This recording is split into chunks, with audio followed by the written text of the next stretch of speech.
ঢাকার ঐতিহাসিক সোহরাওয়ার্দী উদ্যানে বাংলাদেশ জামায়াতে ইসলামীর জাতীয় সমাবেশে লাখো মানুষের ঢল নেমেছে। শনিবার ভোর থেকে রাজধানীর এই ঐতিহাসিক স্থানে জনসমুদ্রে পরিণত হয়। সমাবেশ শুরুর 6 ঘন্টা আগেই কানায় কানায় পূর্ণ হয়ে যায় সোহরাওয়ার্দী উদ্যান। সারা দেশ থেকে বাস, ট্রেন ও লঞ্চে করে আসা প্রায় 10 লাখ নেতাকর্মীর অংশগ্রহণের আশা করছে দলটি।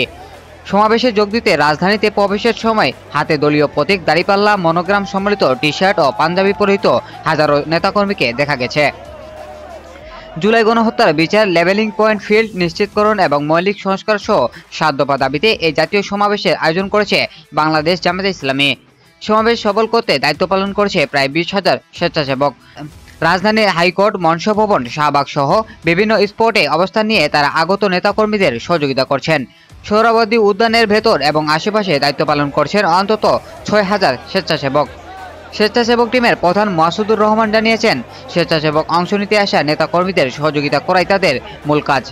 দিনভর খণ্ড খণ্ড মিছিলে দলীয় স্লোগান এবং পতাকায় সরব হয়ে ওঠে ঐতিহাসিক সোহরাওয়ার্দী উদ্যান ও আশেপাশের এলাকা। শামীম রেজা, দেশের খবর প্রতিদিন। দেশের খবর প্রতিদিন, সত্য প্রকাশে সারাক্ষণ। সবার আগে সব খবর পেতে চোখ রাখুন দেশের খবর প্রতিদিনে।